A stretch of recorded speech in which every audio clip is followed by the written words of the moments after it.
toutes et à tous, bienvenue à notre émission hebdomadaire 100% marché. Je m'appelle Falco Wiesemann et aujourd'hui dans le studio avec moi, à ma gauche, j'ai Denis Lantoine, le rédacteur en chef d'Investir. Bonjour Denis. Bonjour à toutes et à tous, bonjour Falco, bonjour Laurent. Super, merci beaucoup. Et à ma droite, comme d'habitude, le président de la FAT, Laurent Haby. Bienvenue Laurent. Bonjour Falco, bonjour Denis, bonjour à tous. Excellent, mais quels sont les thèmes d'aujourd'hui? On va parler du CAC 40 qui est en hausse, l'euro, on va parler de l'euro et il y a des records aussi à Wall Street a priori. Il y a un focus très intelligent avec Denis et nous allons annoncer aussi les gagnants de notre jeu d'investisseurs de la semaine. Et comme d'habitude, on commence avec notre première rubrique, le bilan de la semaine.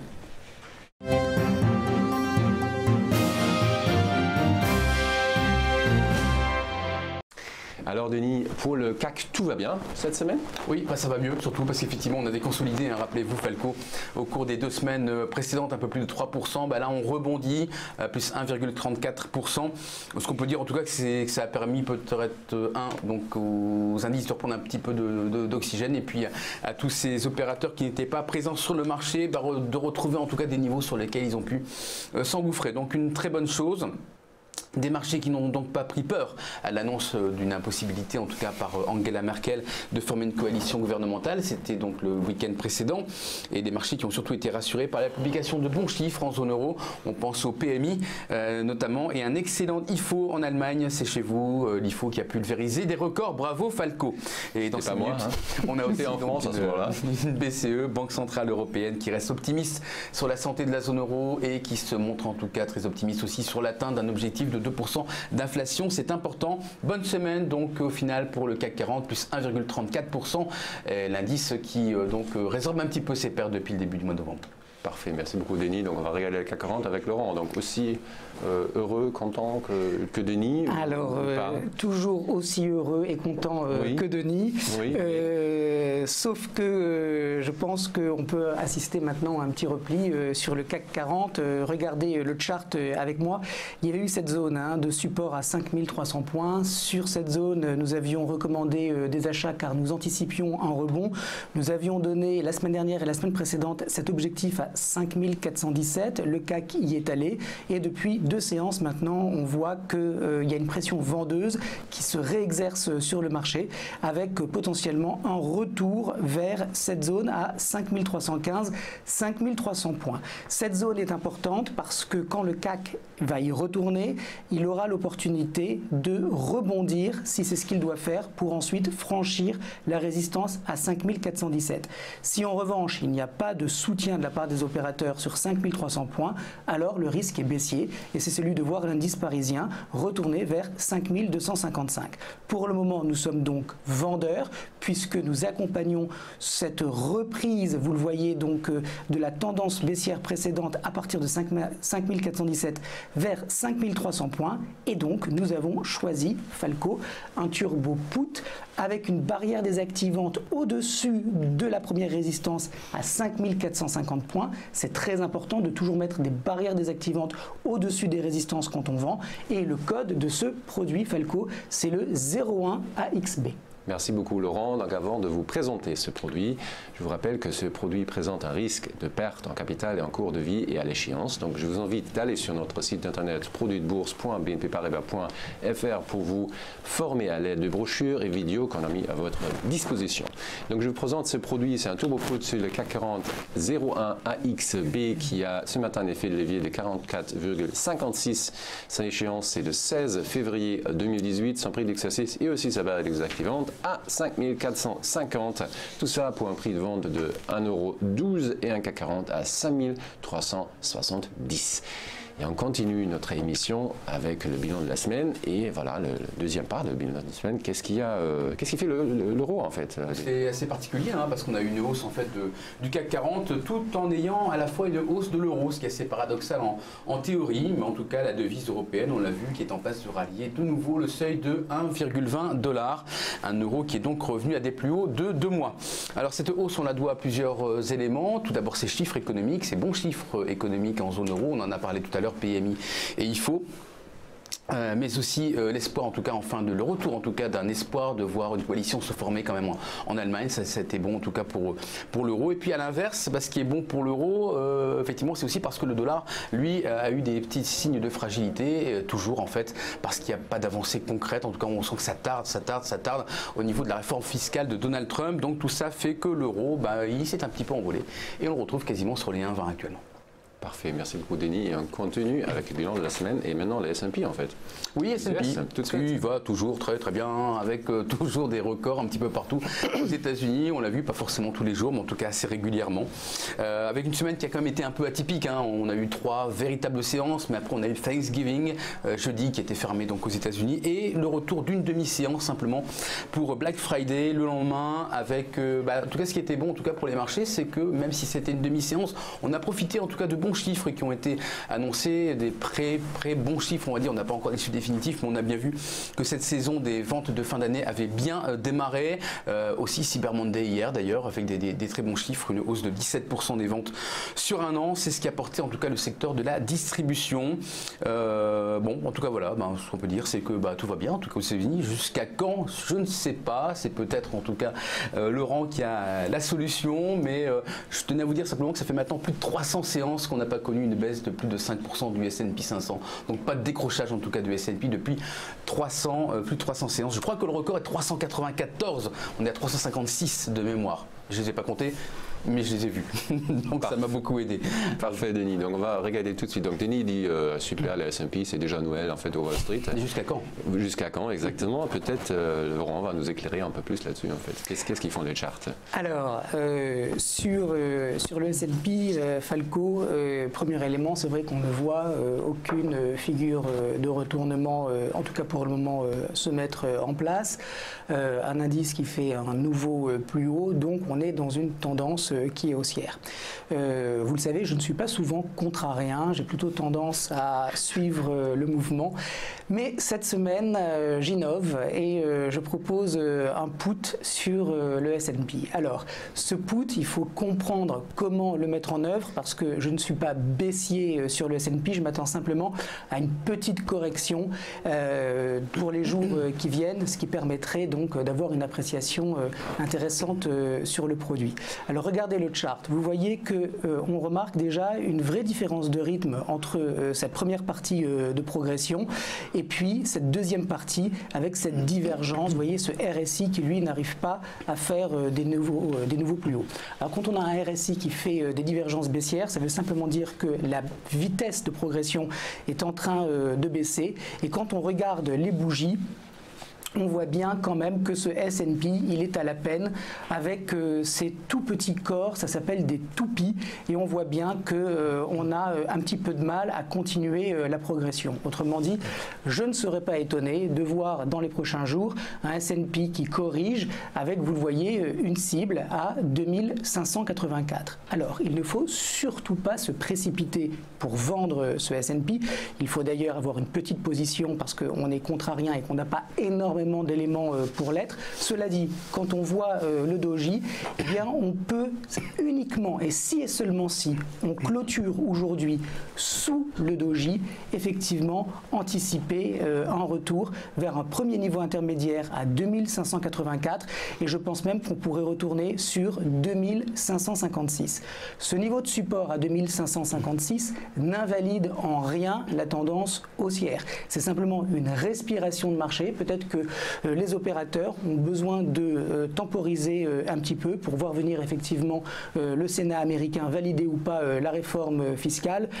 Donc pour le moment, je pense qu'on s'attend à une petite correction et puis on pourrait reprendre la hausse par la suite. Donc Falco, cette petite correction, nous pourrions tenter de l'accompagner si elle a lieu, et je le répète, avec une clôture sous le doji à 2598, je crois. Est-ce que c'est ça, 2598, donc clôture en dessous, eh bien on achètera un turbo put infini de code RU97B, et sa barrière désactivante est très au-dessus de ce plus haut à 2606 points. Merci beaucoup Laurent. Donc c'est un turbo en put infini sur le S&P 500 avec le code mnémonique RU97B qui a un effet de levier ce matin de 29,13, un BR désactivante de 2611,80, son niveau de financement de 2692,57, 93. Et voilà, et tout ça pour un prix de vente de 75 centimes pour un S&P à 2603,14 ce matin. Voilà, c'était le dernier produit de bilan de la semaine et on va continuer avec notre prochaine rubrique, les tops et les flops.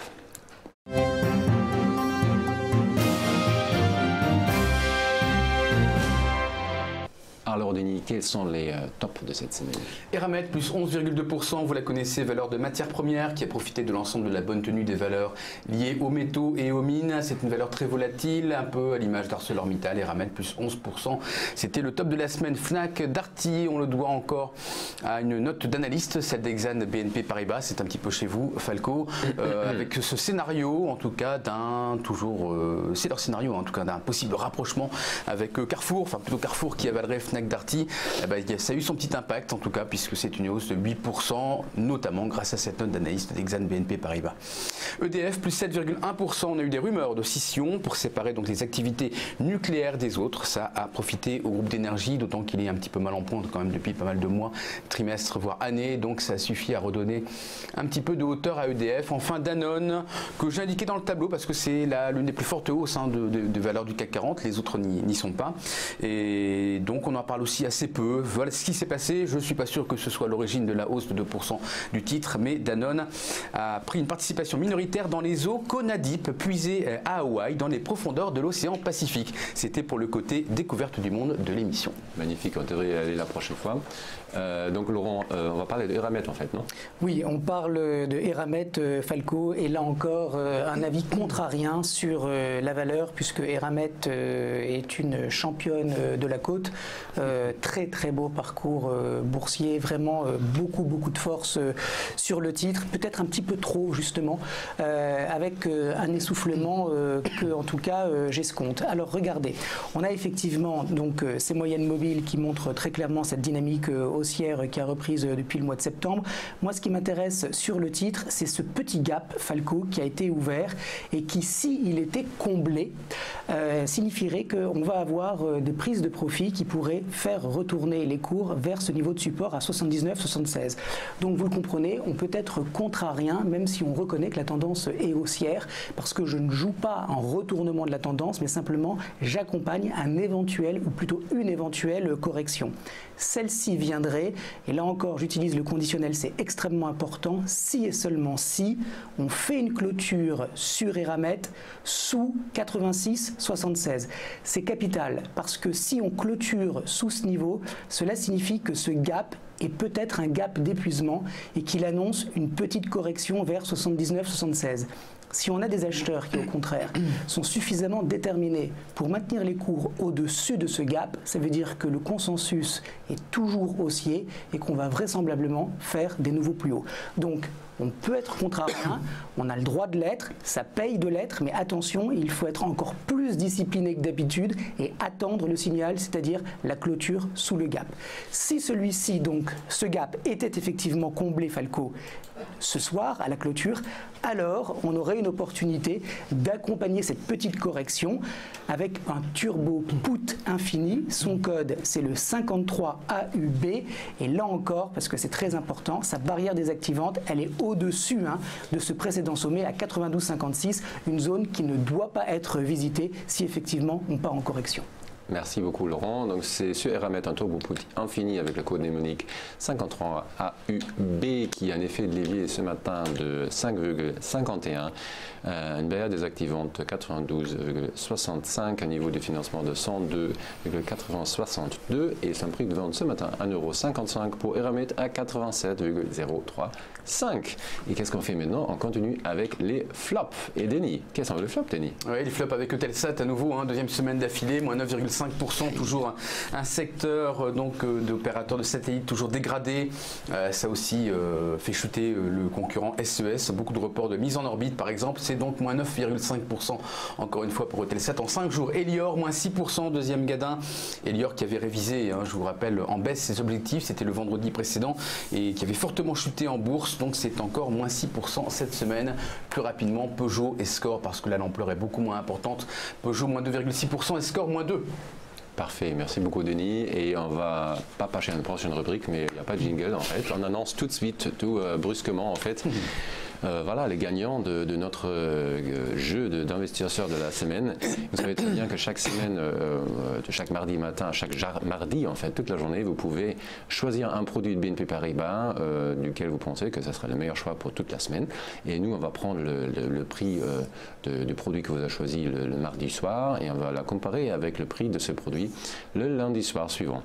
Et voilà, on va juste calculer le rendement de ce produit du coup et on va annoncer les gagnants mardi matin dans son prochain marché à midi, comme on va le faire aujourd'hui. Et Laurent, qui est-ce qui a gagné? Qu'est-ce qu'il a fait l'investisseur cette semaine? Et déjà, c'est qui? Il s'appelle comment? Alors, le vainqueur cette semaine, c'est David qui habite Orléans. Alors, David, bravo David. Je félicite d'autant plus David qu'il nous a écoutés. C'est-à-dire qu'il a fait ce qu'on a dit sur ce plateau. Il a acheté le CAC 40, mais alors là où il a été talentueux, David, c'est que moi j'avais proposé un produit avec un effet de levier de 32, ce qui me paraissait déjà quand même assez convenable. David, lui, il a choisi un produit avec un effet de levier Falco de 44. Quand même. Quand même. Voilà, donc David, il a payé le CAC. Bien joué, David. Il a fait un gain de 7,55%.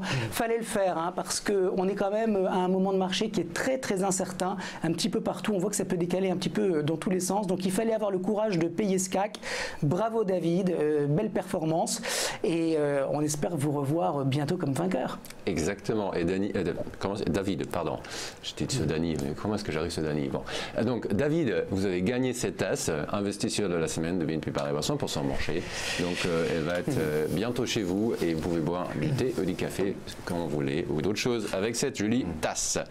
Donc, on continue dans notre émission et qu'est-ce qu'il y a comme prochaine rubrique? Il y a le focus qui est cette fois-ci très très intelligent. Alors, le jingle.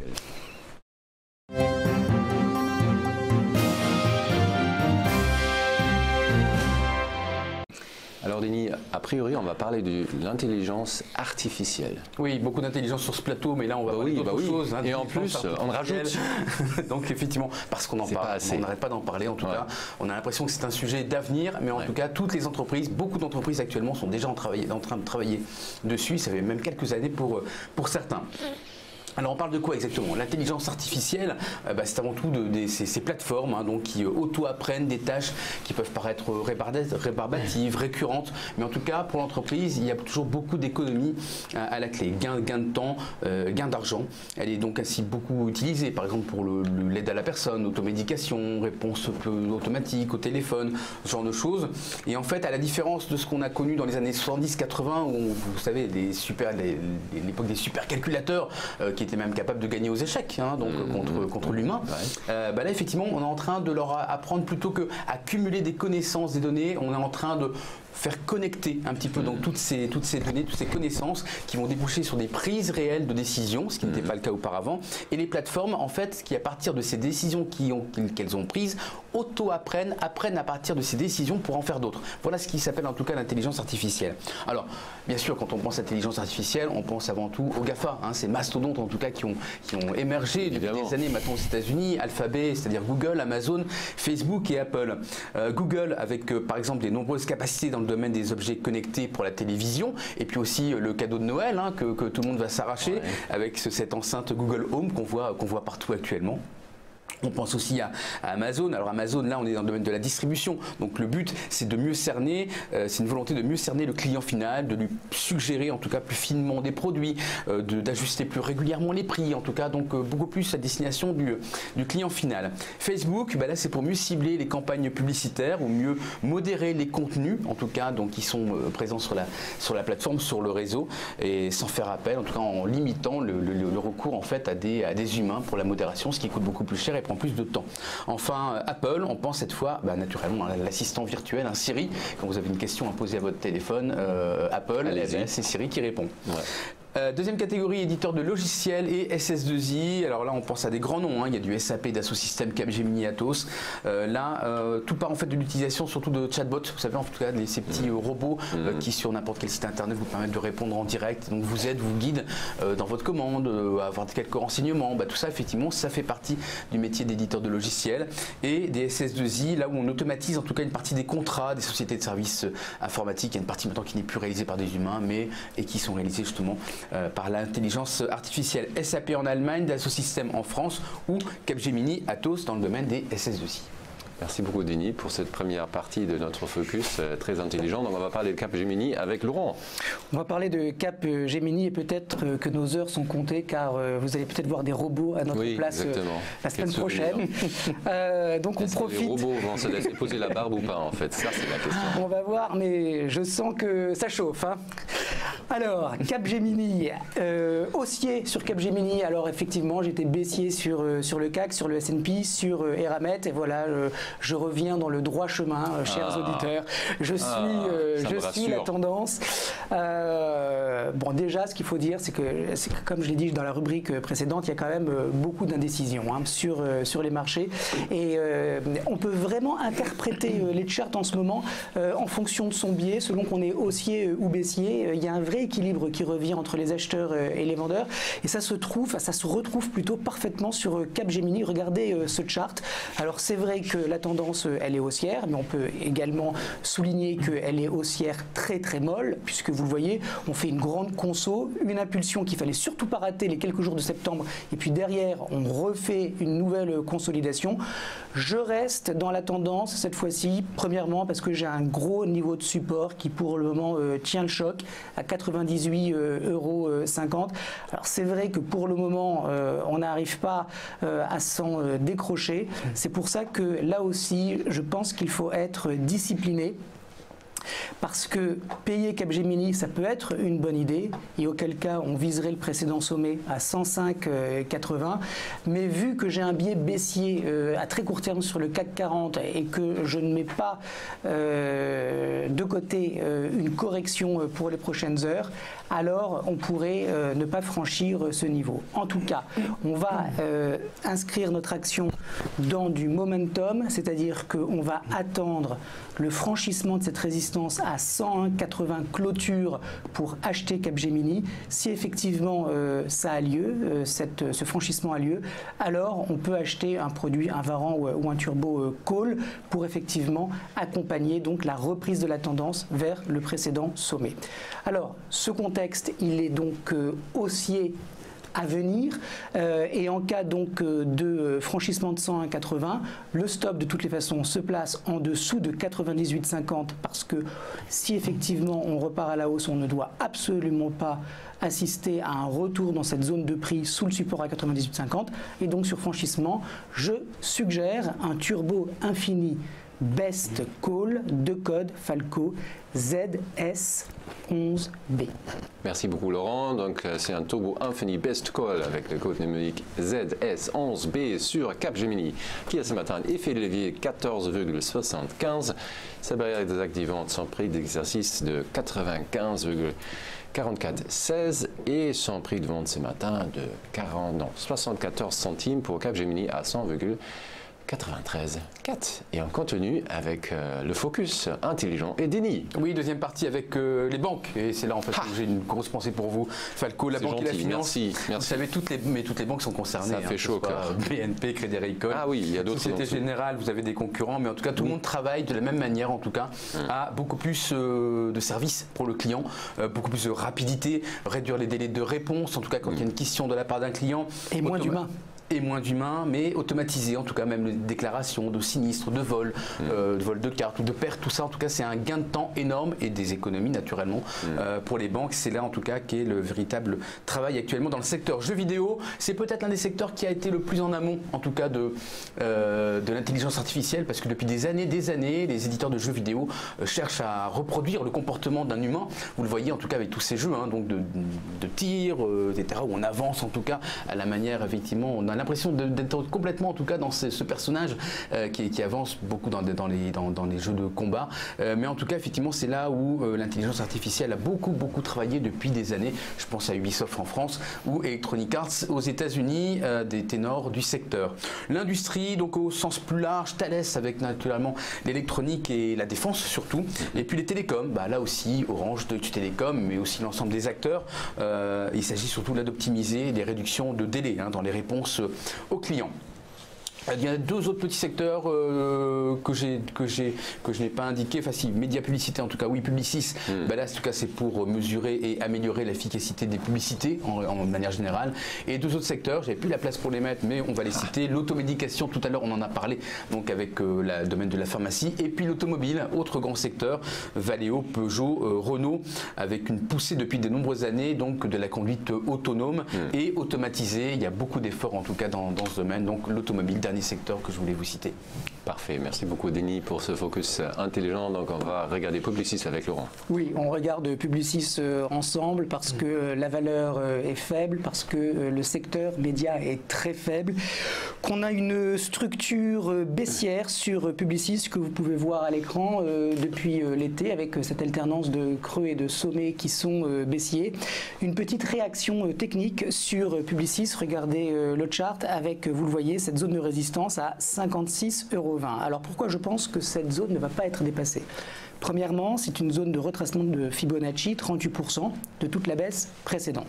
Deuxièmement, on a un support qui devient résistance, validé en tant que tel. Donc on devrait avoir de nouveau des vendeurs qui se positionnent en embuscade sur ce niveau à 56,20.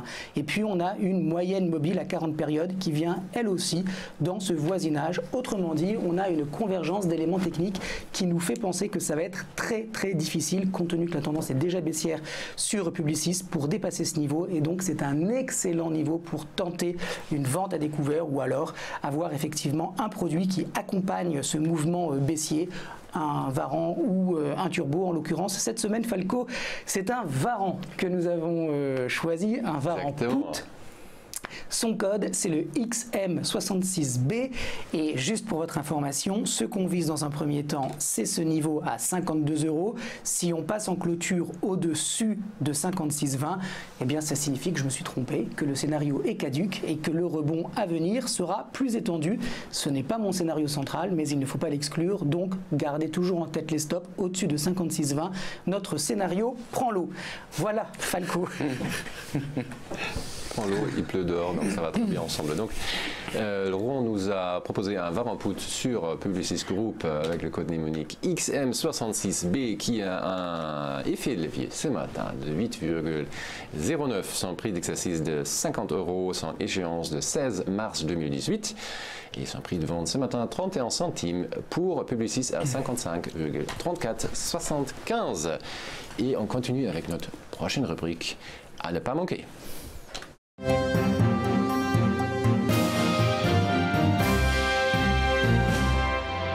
Alors Denis, qu'est-ce qu'il faut surtout pas manquer? Ne pas manquer pas mal de choses cette semaine. Falco, notamment aux États-Unis, dans le détail, confiance du consommateur attendu, les stocks de pétrole, c'est demain après-midi comme d'habitude. Le livre belge, plus intéressant, demain soir, après la clôture des marchés européens. C'est le document préparatoire, en tout cas, à la prochaine réunion de la Fed. Et ce sera donc à la mi-décembre. On sait a priori qu'il y aura une hausse des taux. On en demande confirmation peut-être dès ce livre belge. Et puis les dépenses des ménages, c'est toujours très suivi par les opérateurs. On continue avec la Fed, donc toujours aux États-Unis, avec l'audition de Jérôme Powell au Sénat cet après-midi, 16 h. C'est le remplaçant de Janet Yellen à partir de février. On n'oublie pas Janet Yellen, puisque elle aussi, cette semaine, interviendra. Ce sera devant la Commission économique du Congrès. Malheureusement, comme tout président de la Fed sortant, on l'écoute un petit peu moins. Donc c'est Jérôme Powell qui, même s'il n'est pas encore, il est nommé, mais il n'est pas encore à cette fonction, c'est lui effectivement qu'on écoutera le plus cet après-midi. Il ne parle pas en même temps, non? Non, ce sera un peu plus tard pour Janet Yellen, c'est pas en même temps. Ils ne se font pas concurrence. Ah bah. Zone euro, inflation et PMI manufacturier de novembre, toujours des statistiques qui sont très suivies. L'OCDE, prévisions économiques, on les a eues tout à l'heure, c'était juste avant que je parte d'investir. Parfait. Et pour les entreprises, Laurent, qu'est-ce qu'il y a? On peut juste rajouter, Oui. Denis, quand même, le vote attendu au Sénat cette semaine. Oui, s'il a lieu. S'il a lieu. Voilà, effectivement. Voilà, en tout cas, c'est ce que les investisseurs attendent, validation ou pas de la réforme fiscale. Espérons-le. Si elle ne l'est pas validée, cette réforme, ça risque de faire bouger les choses. Oui, et si elle l'est, peut-être qu'on aura ce fameux petit rallye qui nous permettra d'aller jusqu'au 5004, 5005 après. Nous l'espérons. CAC 40. On verra. Alors oui, non, mais c'est vrai, c'est important ce que dit Denis, parce qu'on est quand même dans une saisonnalité qui est a priori favorable pour les actions. Donc c'est vrai que ce rallye de Noël, il devrait peut-être commencer mi-décembre. Donc voilà, beaucoup de choses qui se jouent, et donc cette incertitude, parce qu'il y a tous ces éléments qui rentrent en collision les uns avec les autres. Donc il faut peut-être changer la liste de Noël pour le Père Noël, mettre des actions au lieu de jeux, ou comment est-ce qu'on fait? Eh bien oui, c'est une idée, Falco. En tout cas, historiquement, on a toujours eu des belles fêtes avec les actions. Donc on va voir si c'est une année comme les autres. Espérons ça alors. Donc, et les entreprises, qu'est-ce qu'ils font? Oui, pas grand-chose en tout cas. Hein, là, de ce côté, on avait en tout cas ce matin le plan stratégique de Société Générale. On aura la même chose ce soir de la part de Technip FMC peut-être, puisqu'il y a la parapétrolière tient une réunion investisseurs à Houston, donc début de cette réunion dans l'après-midi. Wendel, de la même manière, réunion investisseurs un peu plus tard dans la semaine. Les résultats Rothschild, Co et Soitec, donc pas grand-chose à se mettre sous la dent internationale. On se contentera des résultats de Tiffany. Merci beaucoup, Denis. Bon, on est à la fin de notre émission déjà. Il me reste juste à vous donner les rendez-vous pour la semaine prochaine. Qu'est-ce qu'on a comme rendez-vous? Évidemment, mardi prochain, le 5 décembre à midi, la prochaine émission 100% marché. Et ce jeudi, on a le webinaire revue technique des marchés avec Laurent Elby, aussi présent aujourd'hui dans le studio. Mais aussi jeudi soir à 18h, dans le webinaire, on va regarder plein de charts sur plein de sous-jacents. Donc, c'est vrai, en fait, je n'ai pas encore reçu beaucoup de demandes pour cette semaine. Ah ben, il vous reste encore 3 jours. Ah Allez-y. oui, dépêchez-vous. Il faut poser des questions, parce que Denis, il adore ça. Donc nous, on adore ça, en fait, quand vous posez des questions. Donc voilà, posez-nous vos questions, varan.info@bnpparibas.com. Donc on vous attend la semaine prochaine et cette semaine. Et je vous dis merci à Denis d'avoir été avec nous aujourd'hui pour notre émission 100% marché. Et évidemment aussi un grand merci à Laurent pour toutes les analyses. Et merci à vous de nous avoir suivi aujourd'hui. Merci, tout simplement. Merci, bon, c'est mieux. Bon, excellente journée à vous, à bientôt, au revoir.